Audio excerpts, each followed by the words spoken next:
Bien, nos habíamos quedado la clase anterior en revisando lo que era órganos especiales, o sea, todo lo que hicimos fue cuello parietal, músculos, los principales vasos, algo de topografía, los triángulos del cuello y detalles parecidos, ¿no? Bien, ahora hablamos de las regiones, suprayoidea, infrayoidea, dentro del triángulo anterior, hablamos también del triángulo lateral del cuello, dentro de la región escalénica especialmente. Y ahora nos toca hablar sobre los órganos especializados que hay en el cuello. En el cuello encontramos una serie de órganos, por ejemplo, la laringe, la tráquea pero en su porción cervical, ya que la tráquea es un órgano tubular que va a ocupar, su parte más alta está en el cuello, pero la mayor proporción de la tráquea está en el tórax. Forma parte junto con la laringe forman parte del aparato respiratorio. La faringe, que en realidad también la faringe es una estructura bastante larga, que la vamos a ver también en cabeza. Tiene una porción en la cabeza, detrás de las fosas nasales, tiene otra porción detrás de la cavidad oral, pero aquí se va a encontrar la porción más baja de la faringe. En el cuello, la porción más baja de la faringe está detrás de la laringe, y se le llama hipofaringe o laringofaringe. También el esófago, que es un órgano tubular que es parte del aparato digestivo, parte del tubo digestivo específicamente, y su porción cervical nada más, porque el esófago también tiene una porción en el tórax y llega hasta el abdomen, tiene una porción abdominal. La glándula tiroides, que es la glándula endocrina más grande del organismo, del cuerpo humano, la glándula endocrina más grande es la glándula tiroides, está en el cuello, ¿correcto? Y las glándulas paratiroides, que son bastante pequeñas y están detrás de los lóbulos de la tiroides. Vamos a ir bien. Son órganos endocrinos estos dos últimos, ¿no? Muy bien. La laringe. Aquí a esta altura está. La laringe es un órgano tubular, ¿no? Constituido por cartílagos, ligamentos, membranas y músculos.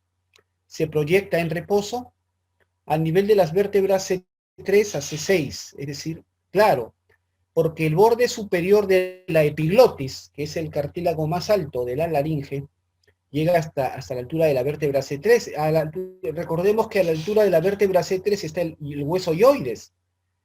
Quiere decir entonces que el cartílago epiglotis, que es el cartílago más alto de la laringe, sobrepasa incluso un poco al yoides, pero llega hasta la altura de C3.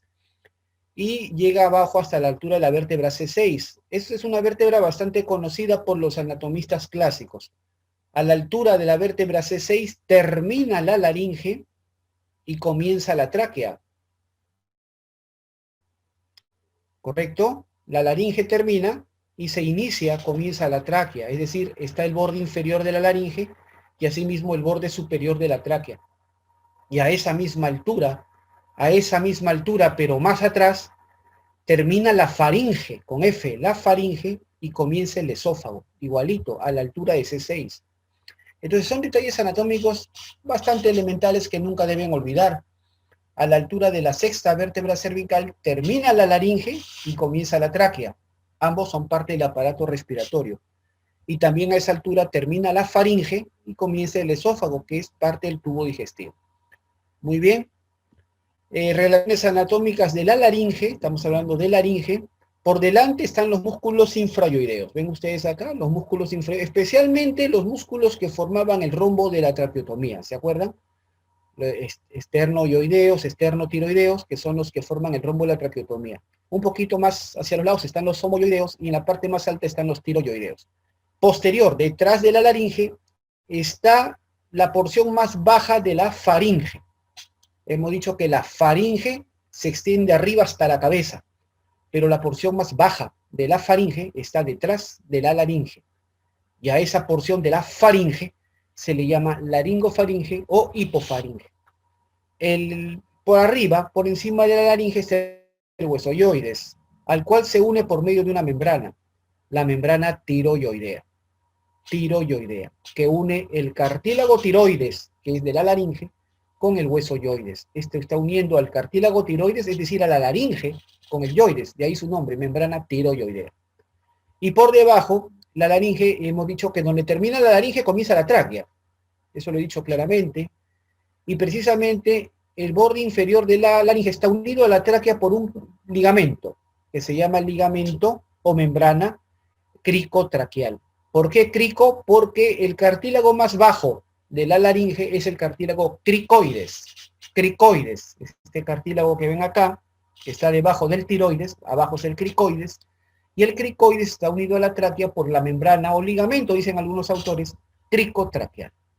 Muy bien, bastante claro. ¿Qué funciones tiene la laringe? Sin duda alguna, bueno, estos detalles, esto sobre las funciones yo a veces lo debato un poco, lo pongo en discusión. ¿A qué me refiero? ¿Cuál es la función más importante de la laringe? Evidentemente, alguien me puede decir, no, para producir la voz.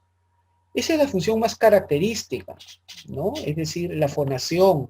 La fonación es la función más característica de la laringe. Sin embargo, no es su función principal. ¿A qué me refiero yo cuando pregunto por la función principal? Aquella función, pues, que si deja de estar, va a comprometer la vida, ¿no? Va a comprometer la vida. ¿Alguien que se quede sin capacidad de producir voz, se va a morir? No lo creo, ¿no? ¿Verdad? No lo creo.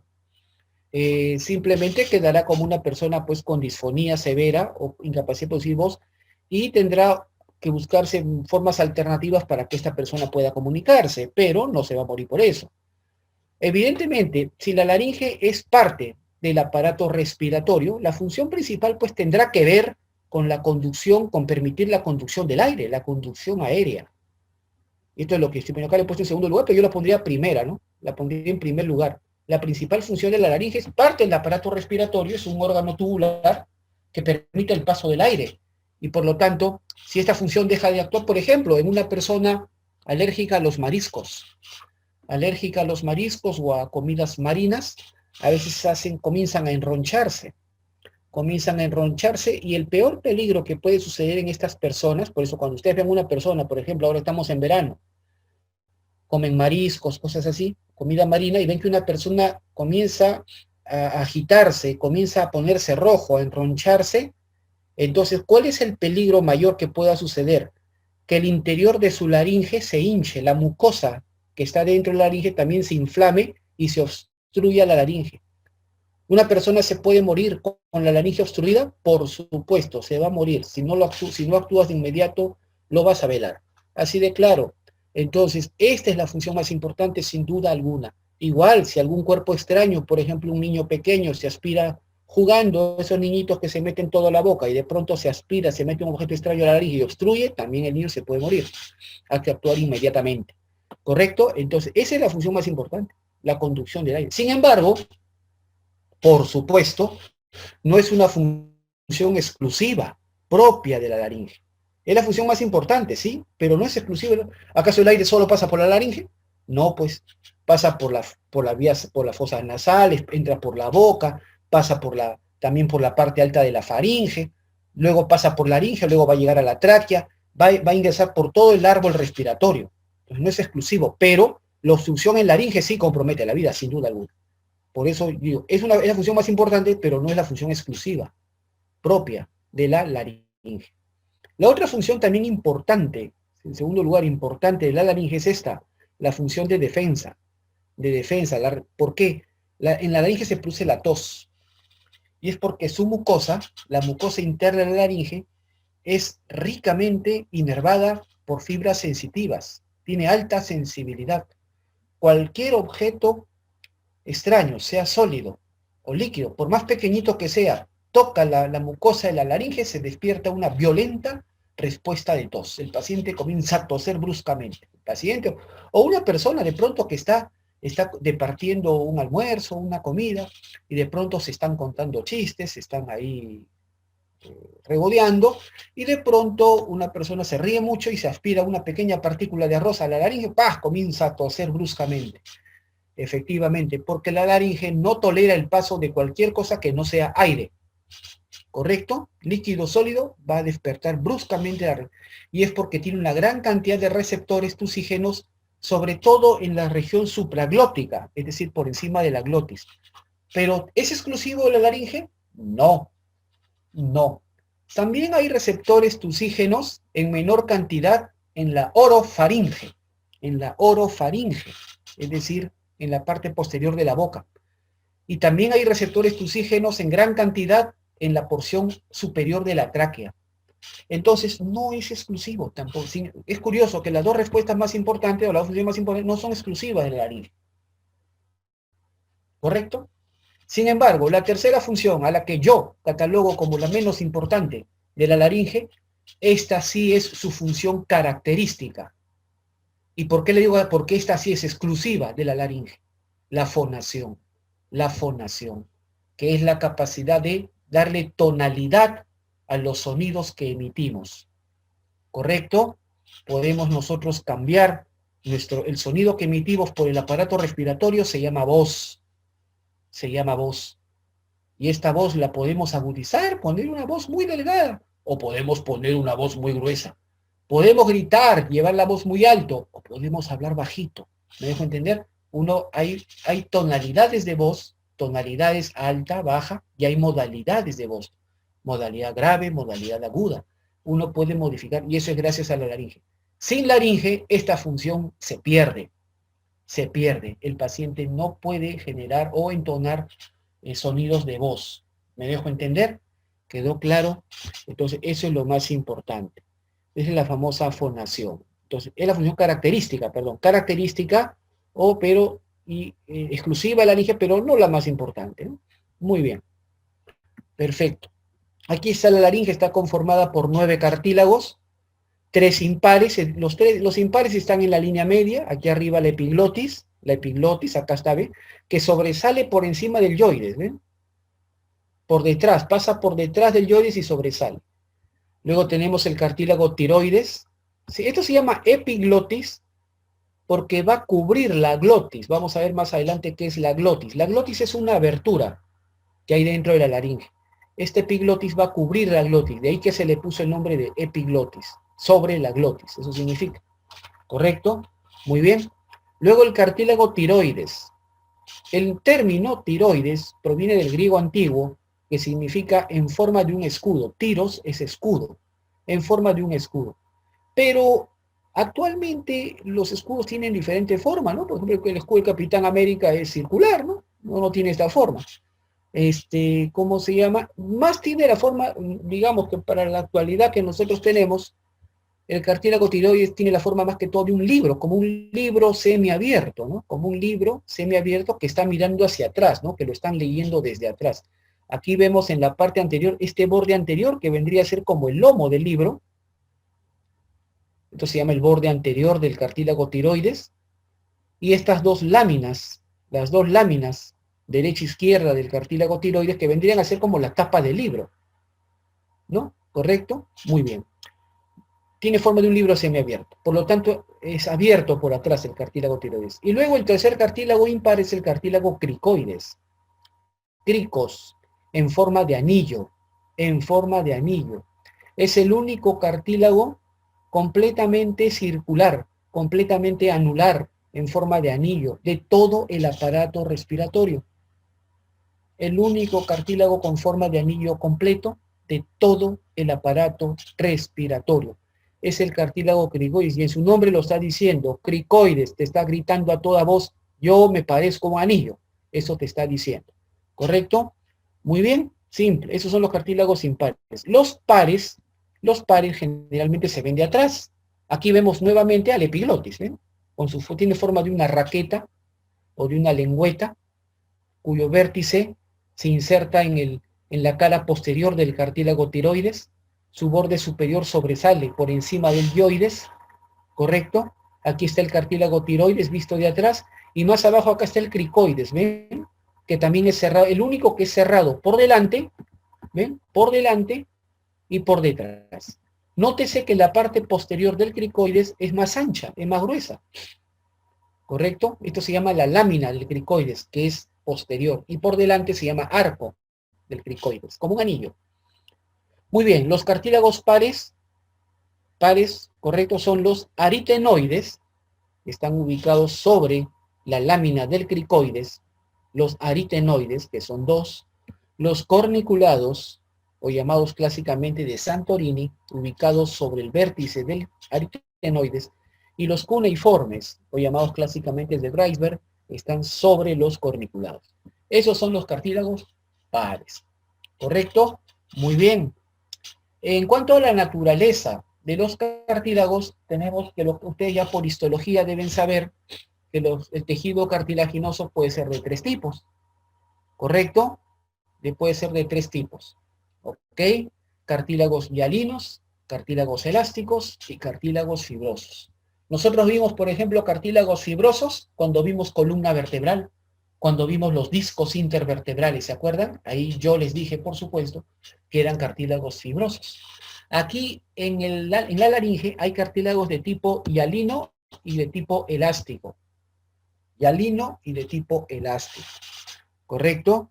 Los cartílagos de naturaleza hialina son el tiroides, el cricoides, los aritenoides y los corniculados. Y de los de tipo elástico son la epiglotis y los cuneiformes.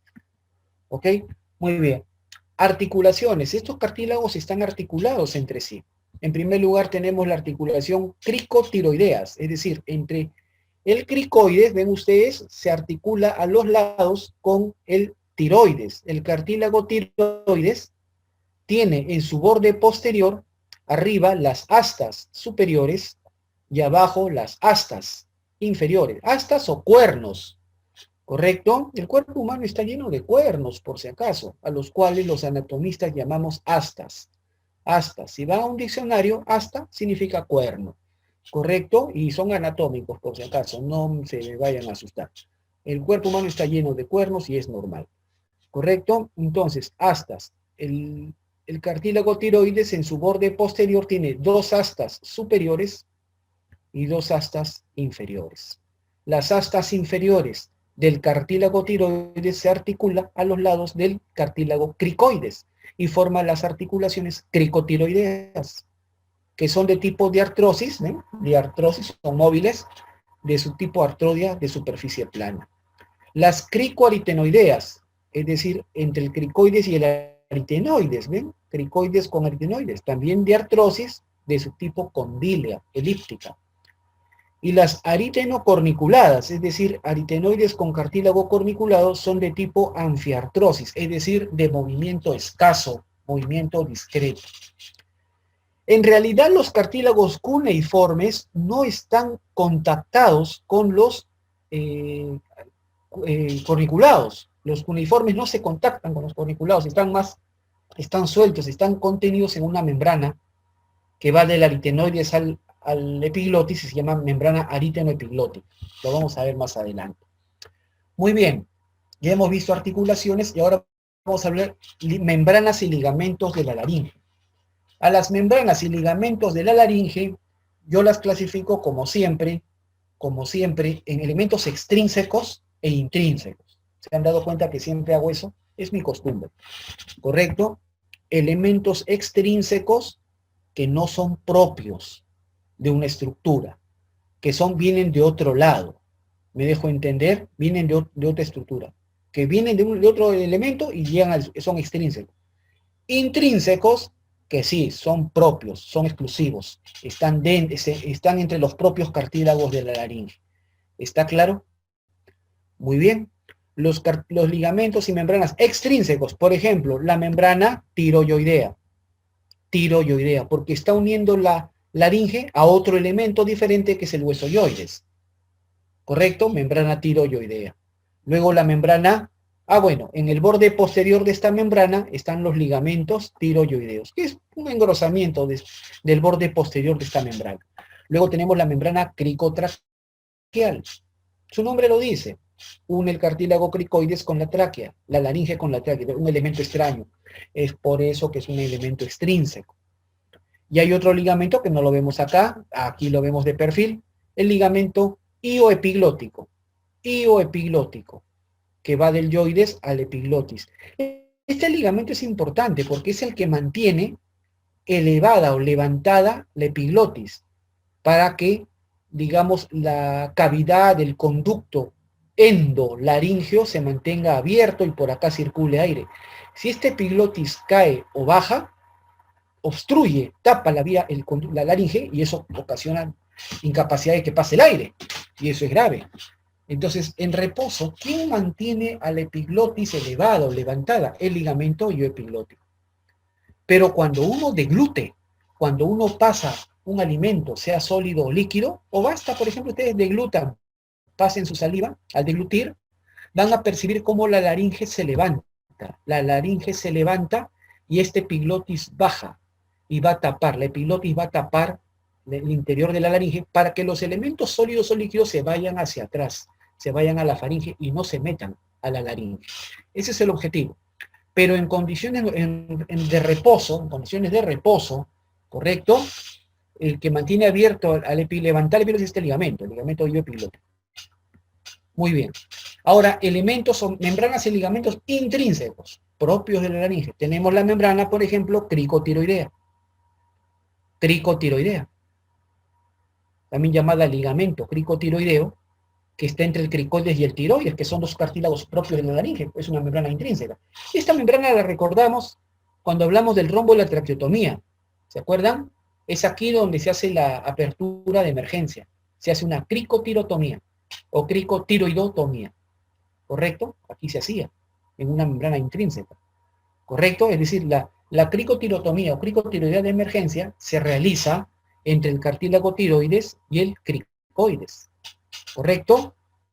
Alguien me puede decir, pero lo estoy haciendo en un ligamento propio de la laringe. ¿Correcto? ¿Y no voy a dañar las cuerdas vocales? Sería una pregunta lógica. La respuesta es no, porque las cuerdas vocales están más arriba, están detrás del cartílago tiroides. Las cuerdas vocales están detrás del cartílago tiroides. Al ingresar por esta membrana, estás ingresando por debajo de las cuerdas vocales. Estás ingresando al compartimiento infraglótico. Infraglótico. ¿Correcto? Muy bien. Es una membrana intrínseca. Otro, por ejemplo, aquí vemos nuevamente ligamento tiroepiglótico. Tiroepiglótico, que yo coloquialmente le digo la bisagra del epiglotis. Es la bisagra del epiglotis, ¿correcto? Une el epiglotis al tiroides y funciona pues como una bisagra de este cartílago de epiglotis, ¿correcto? Muy bien, y estos dos ligamentos, que sí los resalto bastante, muy importantes, mira, dos ligamentos que van de la cara posterior del tiroides al aritenoides. Son los ligamentos tiroaritenoideos. Son dos a cada lado, a cada lado. Esta es la mitad izquierda, a la mitad derecha también hay. Los ligamentos tiroaritenoideos, ¿correcto? Son dos a cada lado, a la derecha y a la izquierda, el superior y el inferior, tiroaritenoideos. El superior también se le llama ligamento vestibular o cuerda vestibular. Esto es lo que antiguamente se llamaba la cuerda vocal falsa. Las cuerdas vocales, doctores, no son las membranas mucosas. Las cuerdas vocales son los ligamentos. Son los ligamentos. ¿Correcto? Entonces, los ligamentos que obviamente van a estar cubiertos de mucosa y van a formar dos pliegues. Pero los pliegues se llaman simplemente pliegues vocales. Las cuerdas vocales son los ligamentos que están en el interior. Ligamento tiroaritenoideo superior o cuerda vocal superior o cuerda vestibular. Ese es el nombre actual que tiene, cuerda vestibular. Antiguamente llamado cuerda vocal falsa. El de abajo, ligamento tiroaritenoideo inferior o llamado cuerda vocal a secas. Antiguamente cuerda vocal verdadera o ligamento vocal este. Pregunta, ¿y por qué el de arriba se llama cuerda vocal falsa y el de abajo cuerda vocal verdadera? Porque solamente el de abajo está acompañado por músculo. El de abajo está acompañado por músculo. Y por acción de ese músculo, este de abajo se moviliza, tiene más movimiento. El de arriba, el ligamento de arriba prácticamente es pasivo. Se mueve muy poco o se deja llevar por el resto de movimientos de la laringe. En cambio, el de abajo, como está acompañado de músculo, ¿cómo se llama? Va a tener más movimientos. Por eso se llama cuerda vocal verdadera. Pregunta, ¿y qué músculo es el que acompaña a la cuerda vocal verdadera? Se llamará músculo tiroaritenoideo. Igualito que el ligamento. Pero ya no es necesario ponerle inferior porque arriba no hay. Simplemente músculo tiroaritenoideo. ¿Me dejo entender? Muy bien, simple. Ahora sí, Viendo la laringe cerradita, miren, acá estamos viendo la laringe, la vemos cerradita, ¿correcto? Cuando uno ve la laringe cerrada, ve que en su extremo superior hay una abertura, hay un orificio, una entrada. A la entrada de la laringe se le llama así, aditus de la laringe, ¿no? Aditus laringeo, aditus ad laringe, ad larynx se debería decir en latín, ¿correcto? Pero esta es la entrada. La entrada se llama aditus y está formada por estos elementos. El borde superior del cartílago epiglotis, a los costados estos dos pliegues, los pliegues ariteno-epiglóticos, porque van del aritenoides el epiglotis, y en el extremo inferior aquí una escotadura, la escotadura interaritenoidea porque está entre los dos aritenoides, clásicamente llamada rímula. Esta es la entrada a la laringe llamada aditus y estos son los elementos que la conforman. Una vez que ingresamos, cuando entramos ya a la laringe, estamos dentro del conducto laringio, a eso le llamamos la endolaringe, endo viene de adentro, endolaringio, ¿correcto? Vemos que en el interior, a cada lado, a la izquierda y a la derecha, hay dos pliegues. ¿Ven ustedes? Hay dos pliegues, que se forman por los ligamentos, pues, que eran las cuerdas vocales. ¿Se acuerdan? Los ligamentos. El de arriba se llama pliegue vestibular, que está formado, pues, por el ligamento vestibular, o ligamento tiroaritenoideo superior, ¿se acuerdan? Y el de abajo se llama pliegue vocal formado por el ligamento vocal, o ligamento tiroaritenoideo inferior, que aquí los vemos precisamente en este lado, donde se ha sacado la mucosa. Ligamento, cuerda vestibular, y ligamento o cuerda vocal. ¿Correcto? Muy bien. Lo que se ve en la mucosa son los pliegues. ¿Correcto? Este pliegue vestibular, como he puesto aquí, contiene solamente el ligamento tiroaritenoideo superior o ligamento vestibular. Y el pliegue vocal contiene el ligamento tiroaritenoideo inferior o cuerda vocal y al músculo. Este de abajo contiene músculo. ¿Cómo se llama el músculo que acompaña a la cuerda vocal? Músculo tiroaritenoideo. Lo dije con extrema claridad. ¿Correcto? Bien. Como este ligamento de abajo, la cuerda vocal o pliegue vocal, o clásicamente llamado cuerda vocal verdadera, es móvil. Este pliegue vocal es bastante móvil porque tiene músculo. ¿Correcto? ¿Se entiende? Y aparte hay otros músculos que también la movilizan. Entonces, estas cuerdas vocales tienen la capacidad de juntarse. Si se juntan, van a obstruir el paso del aire. Si se separan, van a permitir el paso del aire. Es así de simple. Es decir, si se abducen, es decir, se separan, van a permitir el paso del aire. Si se aducen, se juntan, van a obstruir el paso del aire. ¿Me dejo entender? Entonces, ya que estas cuerdas vocales se pueden juntar y se pueden separar, es decir, se pueden aducir y abducir, es necesario conocer este espacio, el espacio horizontal, transversal, si quieres decirlo, entre las cuerdas vocales verdaderas. Ese espacio se llama glotis,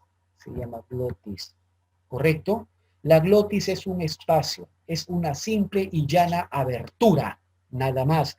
La glotis no es una estructura, ¿ok? La glotis es una abertura, es un espacio ubicado entre las cuerdas vocales inferiores o verdaderas, o los pliegues vocales, como se les llama ahora. Y se puede cerrar la glotis cuando las cuerdas vocales se aducen, y se puede abrir la glotis cuando las cuerdas vocales se abducen. Cuando se cierra la glotis, no pasa el aire. Cuando se abre la glotis, pasa el aire. Espero que haya quedado claro. Aquí lo vemos. Entonces, aquí está la glotis. No le he puesto, pero aquí está la glotis, ¿correcto? Estos son los pliegues vocales, los inferiores son los de arriba son pliegues vestibulares, los de abajo son pliegues vocales. La abertura horizontal entre pliegues vocales, eso es glotis. Por lo tanto, todo lo que esté por encima de la glotis se llamará supraglotis. Todo esto de arriba es el compartimento supraglótico, el cual se divide en dos partes, el vestíbulo y el ventrículo, como he puesto acá. El vestíbulo y el ventrículo laríngeo o ventrículo hemorrágico. El vestíbulo va desde la entrada de la laringe, desde el aditus, hasta los pliegues vestibulares, es decir, los pliegues superiores. Hasta ahí va el vestíbulo. Y el ventrículo está entre el pliegue vestibular y el pliegue vocal. Entre el pliegue vestibular por arriba y el pliegue vocal por abajo. ¿Quedó claro? Muy bien. Y lo que está por debajo de la glotis se llama infraglotis. ¿Quedó claro? Bastante simple. Que llega hasta el borde inferior del cartílago cricoides. Pues de ahí hacia abajo ya entra la tráquea. Muy bien, bastante simple. Bien, los músculos de la laringe. Los músculos de la laringe también los clasifico, como siempre, en extrínsecos, no propios de la laringe, e intrínsecos, propios de la laringe. Los extrínsecos son estos, los esternotiroideos, ¿correcto? Y los tiroideos, que son músculos infrayoideos, ya los hemos estudiado, son músculos infrayoideos, ¿correcto? Los esternotiroideos, ¿qué hacen? Vienen del esternón y llegan al cartílago tiroides de la laringe. ¿Qué hacen ellos? Descienden, bajan la laringe. ¿En qué momento? Cuando una persona, por ejemplo, pone voz gruesa, voz grave. La modalidad grave de la voz se produce por descenso de la laringe, por contracción de estos músculos esternotiroideos. Los de arriba, tiroideos, van del tiroides al yoides, elevan la laringe cuando uno pone voz aguda, voz fina, ¿correcto? Por eso los cantantes profesionales, los que no necesitan autotune, ¿no? Es decir, los que no cantan reggaetón, hablo de cantantes profesionales, ¿correcto? Ustedes vean, observen su garganta, cómo se levanta y baja, ellos entrenan mucho estos músculos, ¿correcto? Muy bien, simple y elemental, ¿no? Hablo de la música, pues, donde importa el canto, ¿no? No solamente el ritmo. Muy bien. Y el constrictor inferior de la faringe, que está por detrás, lleva hacia atrás la laringe. Muy bien, bastante simple. Esos son los extrínsecos. Ahora hablemos de los intrínsecos, propios de la laringe. Unen los cartílagos de la laringe, bien simple. Tenemos en primer lugar los músculos cricotiroideos. Perdón, pensé que estaban señalados. Aquí están. Estos pequeñitos de acá son cricotiroideos. Su nombre lo dice, ¿no? Del cricoides al tiroides. Son intrínsecos. Cricotiroideos. Son los únicos músculos intrínsecos de la laringe que se ven por su cara anterior. Los únicos que se ven en la cara anterior, por delante. Todos los demás se ven de atrás. Todos los demás están atrás. ¿Estamos de acuerdo? Los únicos que se ven de adelante son estos, los cricotiroideos. Aquí lo vemos. ¿Correcto? Muy bien, aquí están los cricotiroideos. Ahí los tienes, claramente. Tiene dos porciones, no voy a entrar en tanto detalle, este es un curso elemental, pero simplemente mencionar a cada lado están los cricotiroideos. ¿Qué función tienen estos músculos? Estos músculos tensan, alargan y tensan la cuerda vocal. Alargan y tensan la cuerda vocal, por si acaso, ¿no? Por si alguien no me ha comprendido bien, de ahora en adelante, cuando diga cuerda vocal, me estaré refiriendo tácitamente a la cuerda vocal verdadera, ¿ya? Muy bien, ya no hablaré más de la falsa, simplemente la cuerda vocal verdadera. Así que tácitamente, cuando diga cuerda vocal, me estaré refiriendo a ella nada más. El cricotiroideo elonga, estira, alarga y tensa la cuerda vocal.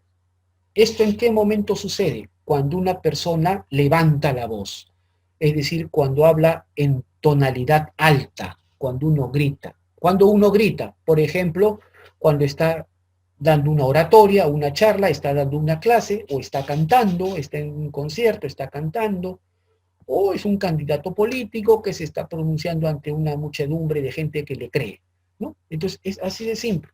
Es un músculo que permite levantar la voz, el cricotireo. Por eso a este músculo se le conoce como el músculo del canto. ¿Estamos de acuerdo? El músculo del canto, músculo del cantante, el cricotiroideo, es el que permite levantar la voz. Bien, si vemos de atrás, ¿qué otros músculos vemos? Aquí vemos al músculo cricoaritenoideo posterior. Cricoaritenoideo posterior.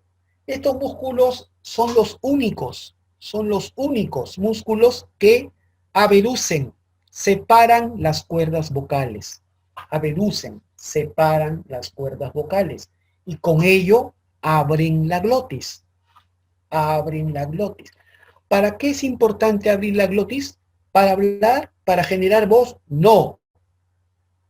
Cuando una persona está en silencio, cuando una persona está callada, no emite voz, no está hablando, en ese momento sus cuerdas vocales están separadas, la glotis está abierta, permitiendo que pase el aire. Así que estos músculos actúan durante el silencio, cuando una persona no está hablando.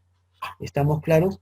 Permiten mantener la glotis abierta, abren la glotis, ¿correcto? Abducen las cuerdas vocales, abren la glotis para el paso del aire. ¿Correcto? Simple. ¿Qué otros músculos tenemos? No se ven de acá, pero hacia los lados están los músculos cricoaritenoideos laterales. Así como hay cricoaritenoideo posterior, que los vemos acá, también están los cricoaritenoideos laterales. ¿Correcto? ¿Ellos qué hacen? Hacen lo contrario a los cricoaritenoideos posteriores. Estos posteriores abducen las cuerdas vocales, abren la glotis. Los laterales, los cricoaritenoideos laterales, hacen lo opuesto, lo contrario. Aducen, juntan las cuerdas vocales, cierran la glotis. ¿Correcto? Pero agrego un término. La cierran herméticamente, la cierran potentemente, fuertemente. O sea, la cierran pues totalmente. ¿Estamos de acuerdo? ¿Está claro? Muy bien, la cierran. Los cricoaritenoideos laterales son los músculos que cierran con más potencia la glotis. Pregunta, ¿y por qué la cierran con tanta fuerza? Para que no pase aire. ¿Y por qué cierro la glotis con tanta fuerza para que no pase aire? Para generar tos, para generar la tos. Si un objeto extraño toca la mucosa de la endolaringe, automáticamente se va a despertar la respuesta de la tos. ¿Cómo se produce la tos? La tos se va a producir, es un mecanismo, una secuencia, ¿correcto? Hay una irritación de la mucosa de la laringe, esto es captado por receptores de los nervios vagos, que van a llegar al bulbo raquídeo, y ahí hay unos núcleos internos en el tronco encefálico que permiten la respuesta de la tos. La respuesta va a salir también por los nervios vagos, ¿correcto? Y acto seguido, inmediatamente, cuando un objeto extraño se mete en la laringe, lo primero que hace la glotis es cerrarse, herméticamente, bruscamente, potentemente, fuertemente. Se cierra la glotis. ¿Y se cierra la glotis para qué? Para aumentar la presión del aire que está por debajo de ella, dentro del árbol respiratorio. Aumenta la presión del aire dentro del aparato respiratorio. Y una vez que ha aumentado la presión del aire, la glotis nuevamente se abre, bruscamente, para que el aire salga con fuerza. ¿La tos acaso no es una expiración potente? Es una expiración, un expulsar el aire de manera fuerte, potente. Es un mecanismo de defensa, ¿correcto? Cuando uno quiere botar secreciones, quiere botar cuerpos extraños, o se le ha irritado la laringe, comienza la respuesta de la tos. La tos se produce entonces cierre hermético de la glotis por los músculos cricoaritenoideos laterales, seguido de una apertura súbita producida por los cricoaritenoideos posteriores y la expulsión violenta del aire que está en el árbol respiratorio. Eso es la tos, y la producen estos músculos. Muy bien. Luego tenemos este músculo de acá, el aritenoideo. ¿Correcto? Así le llaman los libros actuales, aritenoideo. Clásicamente, a este músculo le llamábamos interaritenoideo, porque va de un aritenoides al otro. Interaritenoideo, incluso algunos maestros le decían ariaritenoideo, porque va de un aritenoides al otro. La nomenclatura actual le llama así simplemente, músculo aritenoideo. ¿Qué función hace? También aduce, junta las cuerdas vocales, cierra la glotis. Pero no la cierra potentemente. Convierte la glotis en una hendidura, es decir, deja una ranura, deja la glotis como si fuera una ranura. ¿Para qué? Para que cuando el aire salga por esa ranura, haga vibrar los bordes de las cuerdas vocales y se produzca la voz. La voz se produce cuando las cuerdas vocales están juntas entre sí, pero con la glotis en forma de una hendidura. Es como cuando tú soplas a través de una hendidura hecha en un plástico. Va a generar sonido, igualito. Se produce la voz. ¿Correcto? Muy bien. Aquí tenemos otros músculos, los músculos aritenoepiglóticos, su nombre lo dice, del aritenoides al epiglotis. Estos son los únicos músculos que no actúan, no trabajan sobre las cuerdas vocales. La función de ellos es bajar la epiglotis, descender la epiglotis para tapar la entrada de la laringe y los cuerpos extraños no se metan a la laringe, así de simple. Aquí vemos, miren, acá hay otros músculos, muy bien, acá se ve, ahí está el cricoaritenoideo lateral, el que cierra herméticamente la glotis. Aquí está el tiroaritenoideo, este es el músculo que está junto a la cuerda vocal, junto al ligamento tiroaritenoideo inferior. Este es el tiroaritenoideo, aquí también. Bueno, tiene una porción interna que le llaman el músculo vocal, es su fascículo más interno, muy bien. Y aquí está, pues, en mis tablitas de siempre, la función y la inervación de estos músculos, ¿no? De los músculos intrínsecos, ¿no? Ahí está la función, para que lo lean. Ya les expliqué. La inervación, todos estos músculos están inervados por el nervio laríngeo inferior recurrente, rama del vago, rama del 10º nervio craneal, excepto uno. ¿Sí se han dado cuenta que siempre hay uno que es la excepción, que rompe la regla? En este caso es el músculo cricotiroideo. El cricotiroideo es el único músculo intrínseco de la laringe que no está inervado por el nervio laríngeo inferior recurrente. A él lo inerva la rama externa del nervio laríngeo superior. Rama externa del nervio laríngeo superior, que también es rama del vago. El laríngeo superior e inferior son ramas del vago, pero el único que es inervado por el laríngeo superior es este. Muy bien, veamos acá. Eso quiere decir entonces que si se lesiona el nervio laríngeo superior, el único músculo que se paraliza es el cricotiroideo, el músculo que tensaba la cuerda vocal para elevar la voz. Muy bien. Aquí vemos la inervación, los nervios vagos, ven, a cada lado, hay un vago derecho y un vago izquierdo, y del vago sale, cada uno origina los nervios laríngeo superior, que tiene una rama interna y una rama externa, y el laríngeo inferior, o también llamado laríngeo recurrente. ¿Correcto? Laríngeo inferior, laríngeo recurrente. El laríngeo superior se divide, como les dije, rama externa. La rama externa suele ser motora. Inerva principalmente al músculo cricotiroideo. Este es el único músculo que no está inervado por el laríngeo inferior. ¿Correcto? Y también da sensibilidad al infraglotis. En cambio, la rama interna es netamente sensitiva. Da sensibilidad. Atraviesa la membrana tiroidea, como ven acá, y recoge sensibilidad de la supraglotis. Por su parte, el laríngeo inferior o laríngeo recurrente inerva los demás músculos intrínsecos de la laringe y da sensibilidad a la infraglotis. Muy bien. En cuanto a la irrigación arterial, la laringe está irrigada por 3 pares de arterias: la laringe superior, que es rama de la tiroidea superior, la laringe inferior, que también es rama de la tiroidea superior, y la laringe posterior, que es rama de la tiroidea inferior. ¿Sí? Bien, se acabó la laringe.